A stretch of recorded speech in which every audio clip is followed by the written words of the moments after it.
Bonjour et bienvenue. Aujourd'hui, on va se pencher sur une figure assez fascinante et controversée, Margaret Murray. Ah oui, Margaret Murray. Égyptologue connue, mais surtout théoricienne d'une vision très particulière de la sorcellerie en Europe. Exactement. Une vision qui a fait couler beaucoup d'encre. On va explorer ça en s'appuyant sur son livre, Le Dieu des sorcières, et puis aussi sur quelques analyses critiques comme celle d'Armand Second.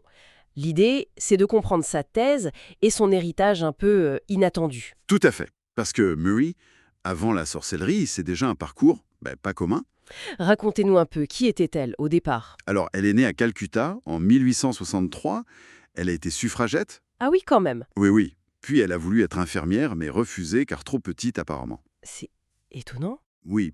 Finalement, elle devient linguiste, puis une égyptologue assez renommée. Elle travaille avec Flinders Petrie, un grand nom, D'accord. et elle innove. En 1908, elle mène le premier des bandes de l'étage scientifique et public d'une momie. Une vraie pionnière, quoi. Une carrière solide dans l'égyptologie, donc. Et alors, qu'est-ce qui se passe? Comment elle en arrive à la sorcellerie? Il y a un tournant, vers 1915.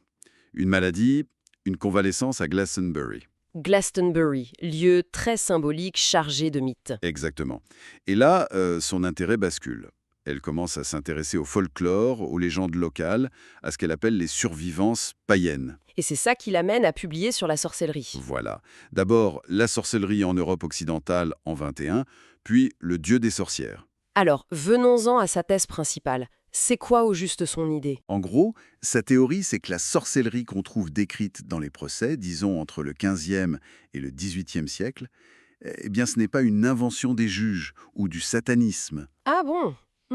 Mais alors quoi? Pour elle, c'est la continuation souterraine, mais organisée, d'une très ancienne religion païenne, d'avant le christianisme. Elle l'appelle l'ancienne religion. Une religion structurée carrément? Avec ses dieux, ses rites, Précisément. au centre, elle met un dieu cornu. Le diable donc? Non, justement, c'est ça qui est clé. Pas le diable chrétien, plutôt une divinité de la nature, de la fertilité. Un peu comme Pan ou Cernunnos chez les Celtes. Elle pense même en voir des traces très anciennes, au Paléolithique. L'homme cornu des trois frères, ce genre de choses? C'est ça.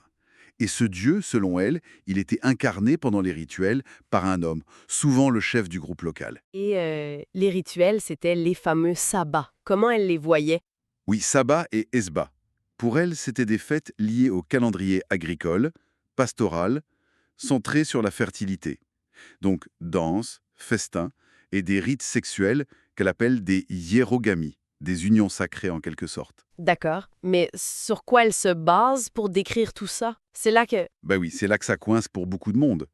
Elle se base quasi exclusivement sur les archives des procès de sorcellerie, les aveux des accusés. Les aveux, obtenus souvent sous la torture ou au moins sous une pression énorme, c'est méthodologiquement très risqué, non? C'est exactement ça. C'est la critique principale et elle est massive de la part des historiens. On lui reproche de prendre ses témoignages au pied de la lettre, sans filtre critique. D'ignorer le contexte, la manière dont les questions étaient posées par les juges. Voilà, et le fait que beaucoup d'aveux se ressemblent étrangement, comme s'ils suivaient un schéma dicté par les démonologues eux-mêmes. On l'a aussi accusée d'avoir un peu pioché chez d'autres auteurs sans forcément le dire. Oui, on dit qu'elle a synthétisé des idées qui flottaient déjà chez Michelet, Charles Leland, Fraser, sans apporter de preuves archivistiques nouvelles et solides pour son culte organisé. Elle va même plus loin dans l'interprétation, avec une idée sur les faits, c'est ça? Ah oui, ça c'est peut-être la partie la plus spéculative.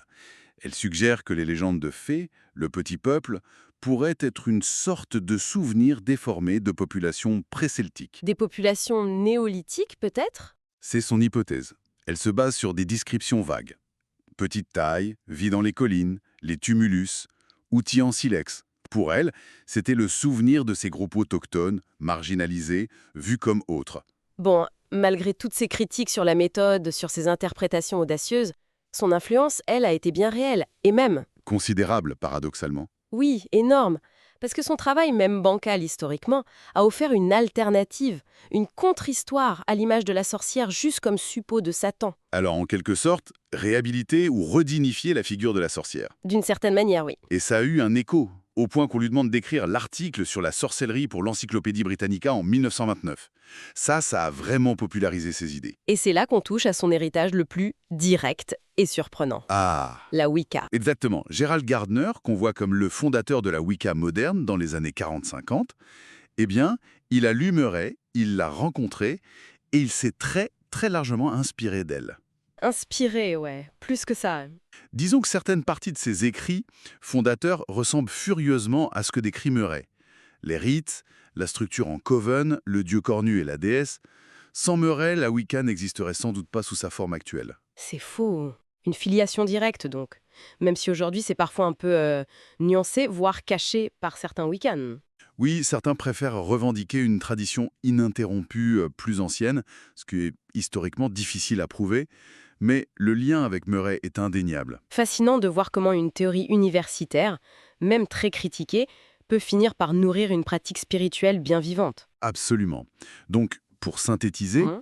la thèse de Murray d'un culte sorcier païen organisé qui aurait survécu, bah, les historiens aujourd'hui sont clairs. Ça ne tient pas en tant que fait historique avéré basé sur les preuves. Mais elle a eu le mérite de poser un regard différent, de dire « et si ce n'était pas juste une hérésie ou de la folie ?» Et si c'était les échos d'autre chose? D'une ancienne vision du monde, peut-être. Mhm. Alors, pour finir, même si sa théorie historique est bancale, pourquoi cette idée d'une ancienne religion cachée, persécutée, continue d'exercer une telle fascination, bien au-delà des cercles néo-païens? C'est une excellente question. Peut-être que ça touche à un désir contemporain de trouver des racines alternatives, une spiritualité plus connectée à la nature, ou peut-être juste l'attrait pour ces histoires de résistance face à une orthodoxie dominante. Oui, qu'est-ce que cette fascination persistante pour le mythe Murray, si on peut dire, révèle sur notre propre besoin de réinterpréter, peut-être même de réenchanter notre passé? Voilà, c'est une bonne piste de réflexion à laisser à ceux qui nous écoutent.